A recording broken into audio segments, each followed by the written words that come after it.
It's time to talk MTCS sports. It's Cougar Corner, fueled by Donut Country and McDonald's Murfreesboro. Presented by Tennessee Orthopedic Alliance. TOA, live your best life. Online at TOA.com. We're joined by Middle Tennessee Christian School coaches to talk about their most recent games and their upcoming opponents. It's time to talk orange and white on MTCS Cougar Corner. And hello, everyone. John Dingens here on MTCS Cougar Corner. And we are so glad to have you all drop in this morning. And we've got, first of all, we're going to talk to the head football coach, and that's Christian Peterson. And Coach, we'll talk about the game last night. It wasn't what you wanted. It was shut out, and it was, 42-0, I believe. Yes, sir. But a pretty good Masters Academy. They are a solid football team, aren't they? Yeah, absolutely. We got them early last year, and we were able to cause them some issues. They kind of righted the ship as the season went on, ended up winning the state title in their classification, and they brought a lot of guys back, and they're a well-coached football team, and they came out ready to play. When the schedule is already made out, and you're the defending state champions, and you knew that you were going to have to rebuild a lot in terms of the team, but the schedule doesn't change, so you still have to play these teams. What are you telling your guys now after last night? Because I know they want to win, they want to carry that tradition on. What do you tell them to keep them? Let's go. Yeah, for us, it's just about understanding that our practice habits need to continue getting better. We've got to continue being physical in practice. We got to continue learning. We're kind of in that spot right now where, we have an option to make. We have options, right? Like we can just continue doing what we're doing, continue the way we're going, and continue struggling on Friday night, or we're gonna get together and we're gonna work and we're gonna play for each other, and we're going to increase our physicality in practice. We're gonna get after each other a little bit, and we're gonna turn the ship around. There's still a lot of time left in this season. There's no one throwing their hat in right now. We're just gonna get back to work on Monday, and again, just keep making adjustments, keep tweaking things, and keep giving our kids an opportunity to learn. I know there's a lot of people that might go, oh man, maybe they're just not very good. Maybe they're this, maybe they're that. Look, there's not a different group of kids I want to be coaching. This is my group of kids. I really enjoy coaching them. Again, some of them are young. Some of them just haven't played a lot of snaps in varsity football games. As they continue to play, they're going to continue to get better. They're working hard. They're still learning. They're still learning what it takes to be a really good football team. And, as long as we stay the course, as long as we keep working through our process, we're going to be okay. Coach, just tell me really, because it's our first opportunity to talk, third week of the show, but how young are you guys? I mean, I know you got some really young players, and I'll ask a follow-up question with that, but you guys are pretty young, right? Yeah, for sure. I mean, I think all the guys that got past us last night were freshmen or sophomores. We had one junior who caught a pass, but it's his first year playing football. We got him out from the baseball team. He's doing a great job for us. It's his second ever snap. Your second ever game in a varsity season. A quarterback, his first time playing quarterback. He played kind of our wingback slot spot, throughout his career until this year. Up front, we're young. We got a bunch of guys that are either sophomores or, it's really their first years as first-time starters. But, like I told them, like, when you show up on Friday night, nobody cares that you're young. Yeah. Right? Like, you don't get extra points for being young. So, we just got to get there. We got to keep working. Defensively, we got a freshman starting in nose guard, right? He's still learning. It's a lot different than playing middle school football. We got a couple freshmen that come in and rotate in at linebacker for us, and they're playing physical. They're trying to get there. It's just the game's moving fast for them right now. Yeah. And so as they keep getting more and more reps, and the game's going to slow down, they're going to play better. We're going to be okay. It's just we just got to keep working. When you talk about physical too, when you're putting a freshman in there, a freshman body is a whole lot different than a 17 or 18-year-old body, isn't it? I find that fascinating to see how they grow. and they go in the workroom, the weight room, and you guys do a great job at the weight room. I mean, you've got one of the best, but it's still you're 14, and you're up against a 17 or 18-year-old. Got to make a difference. I mean, it's really got to be at this particular time, it's going to get better, but right now there is a gap. For sure. I mean, anytime you're rolling out 14, 15-year-olds against 17, 18-year-olds, there's got to be a difference. Jason Spray says all the time the work capacity for a senior is just significantly bigger than a freshman, right? So there's more you can do as they get older. And so right now there's a lot of things that we're still working out. We're still lifting 3 days a week. We're going to keep getting bigger. We're going to keep getting stronger. And we're going to see, those positives kind of show out and show up on Friday nights. Again, it's just, look, as they get more and more reps, the game's going to slow down. Once the game slows down, now they get to go and actually just play football. Right now, I think we saw some that are kind of playing with their hair on fire and just running around. Once they start to see it and they get more and more looks at it, I think we're going to be okay. That's got to be overwhelming for a kid that's 14 years old, and here you are, I'm starting.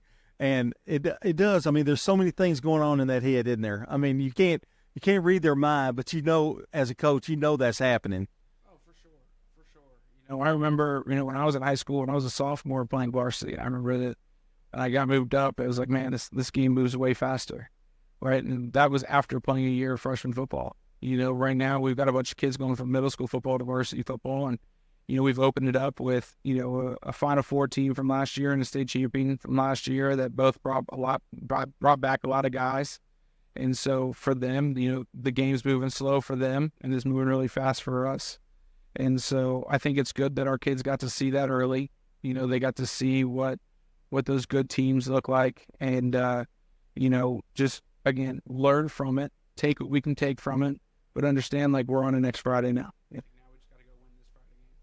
Christian Peterson's our guest, the head coach of the Middle Tennessee Christian School Cougars here on Cougar Corner. And, Coach, you've got a great staff for this type of, you've got a great staff to win the state, but you've also got a staff that is a teaching staff, and that's what it's going to take this year. It's a different thing, but the coaches adapt, and you've got a really good crew for that.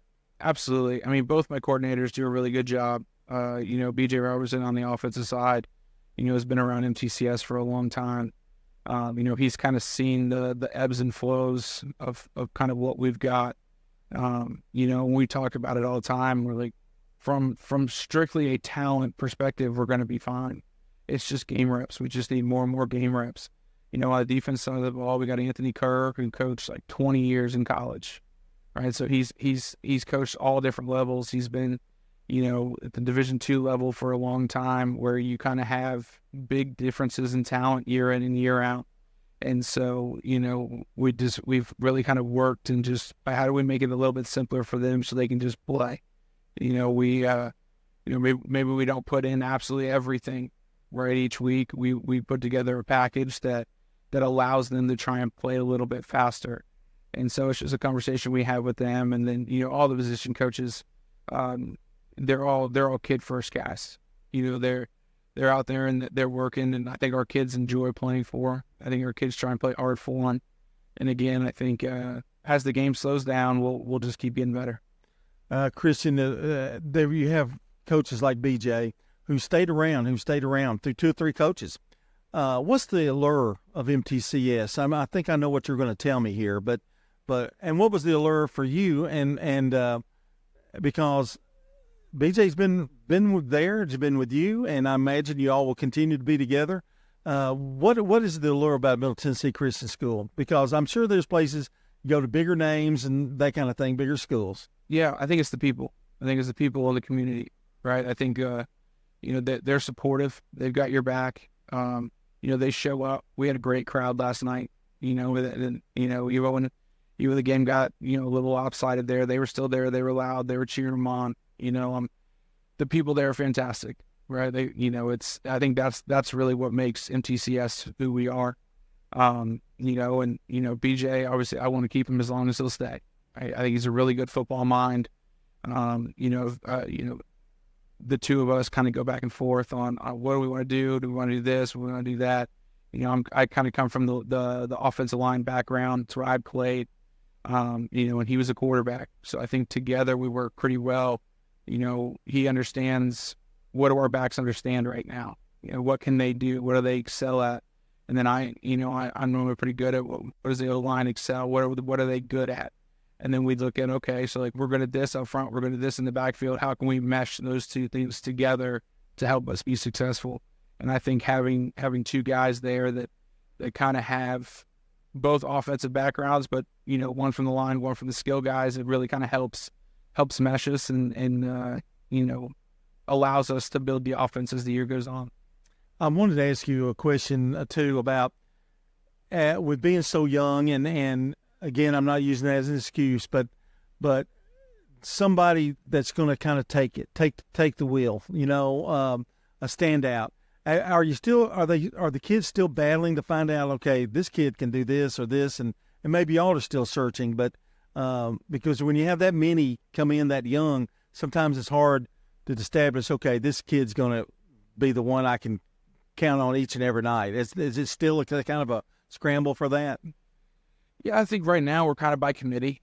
You know, I don't know that we have, you know, one guy, right, which I don't really think is an issue. You know, what we're still working on is like the vocal side of things. You know, our older guys are very much lead by example, and they do a great job of that, and they do things the right way. But you know, they're still growing into the vocal leader. You know, the high energy, right? Like get everybody juiced up and everything like that. Again, I think they do a lot of really good things, and you know, I think they've just been, you know, kind of thrust into a role that is a little uncomfortable for them right now. But I do think right now, today, I think we're better at it than we were 2 weeks ago. Right? I think they've continued to grow. I think they've continued to work. Again, I don't think anyone's thrown a hat in the ring and said we're done. You know, we're just going to absorb it the rest of this year and move on. You know, I think all of our kids left last night going like, we need to be back on Monday and we need to be ready to go. And so, you know, again, I like where we're at from a mentality standpoint. I think we're going to be okay. You know, it's about growing and getting better each week. As a coach, I think you have to look at it too this way, I guess. You look for improvements, and, you know, your expectations may get a little bit different. You're going to win. Your expectation is always to win. But inside the game, you're kind of looking, and I guess you get enjoyment out of seeing a kid, you know, first time, okay, it's his first tackle, or he does something special. I'm sure he gets get a kick, because I know the kind of guy you are and the kind of coaches you have. It's kind of that's kind of the thing that feeds you, doesn't it? Absolutely. You know, a lot of coaches kind of talking about like it's the light bulb moment. Yeah. Right. I think we have a lot of guys right now that the light bulb's kind of flickering on. Right. It's not all the way on yet, but it's showing signs of he's close. He's going to be there very soon. He's just not quite there yet. And so, you know, I think we've got a handful of guys on our team that are kind of in that spot right now where you'll watch them one play and be like, man, that was perfect. That is it. That is exactly what we want. And the next play, you know, they take the wrong step, or they hit the wrong gap, or, you know, they fill the wrong hole. And so, you know, kind of the same thing we've been preaching is consistency, right? We just got to continue to be consistent. We're showing flashes of who we want to be and what we can do. I think even last night, I thought we moved the ball pretty well from 20 to 20, and we struggled when we got into the red zone, right? We had penalties, you know, things like that we just can't happen once you get inside the 20. And so we just got to be able to finish drives, keep moving the football, and, you know, we get a couple in there early, it might change the game and get a little momentum and be able to go. And so, again, I think it's just we did a lot of good things from 20 to 20, right? So now we've got to take that next step and being able to punch it in the end zone and finish off drives. And that's part of that too, isn't it? I mean, the youth, you get there and then we got to finish. Right. And then the next step is having a lead, and you got to finish that. You got to be able to maintain a lead or hold them off. I mean, all those little things that people, I guess, don't really think about, but you guys are constantly thinking about that. For sure. I mean, you know, we had a 14-play drive and a 12-play drive in the first half. Right? Like, a lot of things have to go right in order to have a drive. Yeah. But we got to finish, right? Like, we're moving the ball. We're getting first downs. We're getting ourselves into spots. We completed some big time passes. We ran some good routes early, and then we kind of got into the red zone, and maybe we missed a block and made a bad read. We hit the wrong hole, something like that, and now it puts us behind the chains. And when we're kind of squeezed up into that red zone, there's a little bit less room, and so we again just have to be able to finish when we get there. We had a good drive. Now let's go end it with points. Let's go put points on the board. Let's go get the reward, right? Like, you were out there, you worked really hard for 14 plays. Let's go get points for it. If you get 14 play drive and you score, this changes the whole completion of the game. I mean, those 2 drives alone would change the completion of the game, I would think. Absolutely. You take a lot of time on the clock, you put points on the board, and then you can start to force the other team to feel like, oh man, we've got to score, or when they get the ball, they're gonna have it for a long time. And so, again, I think if we were able to punch one of the 2 of those ones early in, I think it does kind of change the complexion of the game, gives us a little bit of momentum. Again, we just got to finish. When we get down there, we've got to find a way to get the ball in the end zone. And it's gonna be one of the big things that we're looking at. This weekend as we get ready for next week is what worked, what didn't. What is something that we're really good at right now? Like, let's look at that and let's see if we can get that. And what are some things that we're not doing very well, right? And again, just trying to make sure we're putting the kids in the best possible position that they can play fast. You go on the road to Grace Christian, but I think right now, from talking to you, the way you sound, I think you're more interested in making MTCS improving rather than necessarily worrying about what Grace Christian has. I know you do, and you're going to do that, but you're looking for improvement within. Yeah. We talked about it last year, and we talked about it this year, right? Like, I care about us. Mm-hmm. I care about how we play. If we do what we're supposed to do, it'll take care of itself. And so right now we've got enough stuff that we've got to get, buttoned up, and we've got to get fixed. And, as a coaching staff, that's on us, right? Like, the kids are trying. They're no one's out there, no one's quit. And so, as a staff, we've got to sit down and we've got to figure out what is going to help them play to the best of their ability. And, it's a puzzle, right? It's a puzzle, and we're just trying to get all the pieces put together. Again, I think the benefit of the football season is it's a long season. Yeah. And so we've got time, but and in the microwave society that we want, everybody wants to win right away. Right. And listen, I want to win. I want to win every game we ever play. Right. I'm probably one of the most competitive people you ever meet, but I also understand, that it's a process. There's a process to winning. And, being a part of even last year's team, like, there was a process. You can't take shortcuts. If you take shortcuts now, it's just going to hurt you next year and the year after that. There's a way that we have to handle it. There's a way that we have to practice. There's a way that we need to play. And, we're going to keep working until we get to that standard.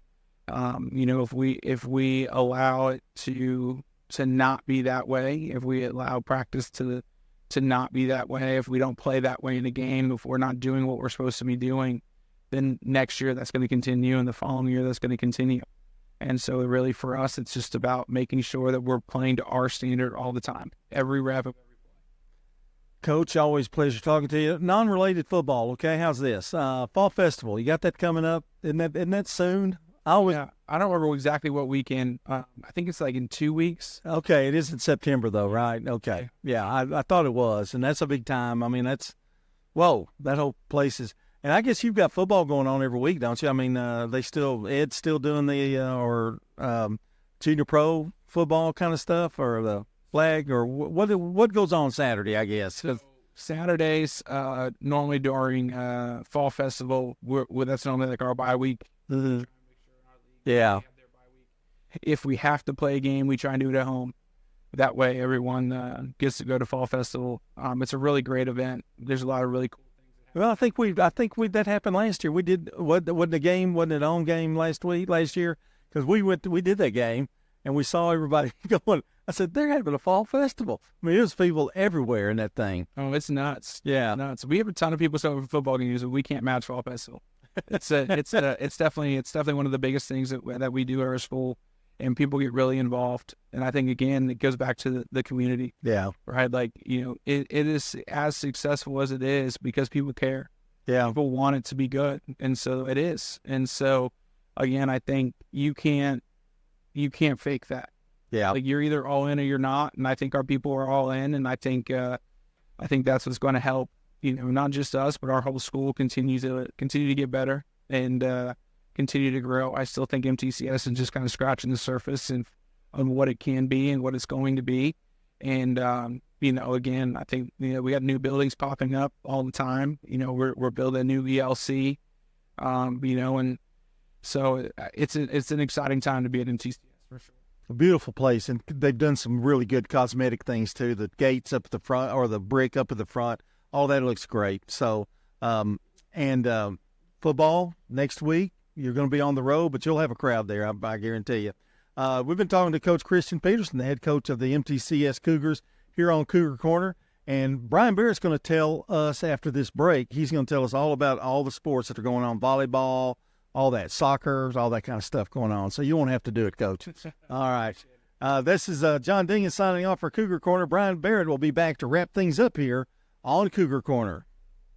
Middle Tennessee Christian School, training for eternity. The large majority of our kids are involved in athletics or extracurricular activities, one or the other, and most are doing multiple activities. MTCS President Matt Tiller. And that's a great preparation for life. How many of us in our life are just doing one thing? So a well-rounded student is a huge deal. Invest in your child's future in a Christ-centered environment with many athletic and extracurricular choices. Without a doubt, our students have the opportunity to be involved in multiple activities. To find out more, visit mtcscougars.org. Dr. Russell McKissick of Tennessee Orthopedic Alliance talks about the grassroots effort in our local schools to ensure proper care for players. To make sure our teams are covered here locally, be there for our trainers. Yeah, it's a passion that we have to try to take care of our athletes here in town and be there just to keep everybody playing as healthy and as best they can. From a community standpoint, one of the most important things you do at TOA, I'd guess. I think it's definitely a way to pay back to our community, just to be there for them and watch some great sports too. Tennessee Orthopedic Alliance, TOA, live your best life. Middle Tennessee Christian School, training for eternity. People love to see us on the schedule when they have a home game because our fans show up. MTCS President Matt Tiller. The way we travel is just phenomenal. Our parents and our community are fully engaged in our school. When we compete, we're trying to do it in a way that honors God. We want to win. We also want to do it in a way that pleases Him. Providing Christian values and academic excellence in a nurturing environment. That's Middle Tennessee Christian School. Invest in the future of your child. Find out more at mtcscougars.org. It's MTCS Cougar Corner, fueled by Donut Country and McDonald's Murfreesboro. Presented by Tennessee Orthopedic Alliance. TOA, live your best life. Online at TOA.com. On FM 101.9 and AM 1450 Murfreesboro, FM 100.5 Smyrna, and streaming at WGNSSports.com. Welcome back this morning as we wrap up MTCS Cougar Corner. Let's take a look at some of the scores from this week's happening, shall we? Look at volleyball first. JV Middle School Volleyball over PCA 2-0. The JV Middle School beat PCA 2-1 as well. And it was Middle School PCA over MTCS 2-0. MTCS Golf, a winner over Webb, 162-141. And on Tuesday, JV Middle School Volleyball, a 2-0 win over Eagleville Middle School by the same score as well. It was the varsity volleyball team defeating PCA 3-2, and BGA best the MTCS volleyball team 3-1. Also on, that was Thursday for that occurrence, if you will. MTCS JV Middle School beating Webb 2-0 in volleyball. That was on Thursday as well. 14-14 the final score with the 5th and 6th grade football and Good Pasture ending that in a tie. Middle school volleyball, a 2-0 win on Thursday over Webb. And middle school football defeated Good Pasture 20-14. MTCS girls soccer was a 2-1 winner over Grace Baptist Academy. And that was last night. as well as last night's Masters Academy MTCS football game, which went 42-0 to Masters Academy. So let's look ahead at some things that are coming up. Golf on Tuesday next week will take on Webb. Middle school boys and girls tennis will host Christiana. It will be it's JV volleyball, high school JV volleyball, and Grace Christian on Tuesday as well. JV will play Christiana, middle school JV. It will be MTCS girls soccer on Tuesday versus FRA, actually hosting FRA. The middle school cross-country team playing in the TSIAA meet. Also on the 3rd, middle school volleyball versus Christiana. Varsity volleyball will host Grace Christian, and MTCS golf taking on FCS coming up on the 5th next week. That's on Thursday. Also next Thursday, it's JV middle school volleyball at Friendship Christian. MTCS boys and girls tennis will host Rock Vale. JV volleyball middle school style will be at Friendship Christian. And volleyball will host JV and varsity USN next week on Thursday night. The 5th and 6th grade football team will be taking on Friendship Christian. They'll host them, as a matter of fact. It will be varsity volleyball hosting USN. Also on the 5th, middle school volleyball will be at Friendship Christian. Girls soccer will take on Cannon County at Cannon County next Thursday. Middle school football, and they will host Friendship Christian. We've got some cross-country coming up for you on Friday, along with the Grace Christian football game for MTCS on the road, and that takes us through next week. That is a look at your Cougar Corner scoreboard here for this Saturday morning, and a look ahead at what's coming up. Don't forget, later this evening, well, let's say afternoon at 4:30 airtime, it's Middle Tennessee football as the Blue Raiders take on Tennessee Tech. 4:30 airtime with Dick Palmer and also J.P. Plant. Chip Walters and Joe Dubin will have the play-by-play story for you. 6 o'clock will be the kickoff. Good luck to the Middle Tennessee Blue Raiders under new head coach Derek Mason. Next Friday night, we're Siegel at Smyrna for State Farm Prep football. Next Saturday morning, right back here for the Coaches Conversation. My thanks to my co-hosts this morning, Bill Hockenberry and John Dinkins, and our producer, Dalton Barrett. I'm Brian Barrett. Thanks so much for joining us. Have a great Labor Day weekend. If you've got Labor Day off, enjoy that extra day and a long weekend. So long until the next time we see you right here on the radio.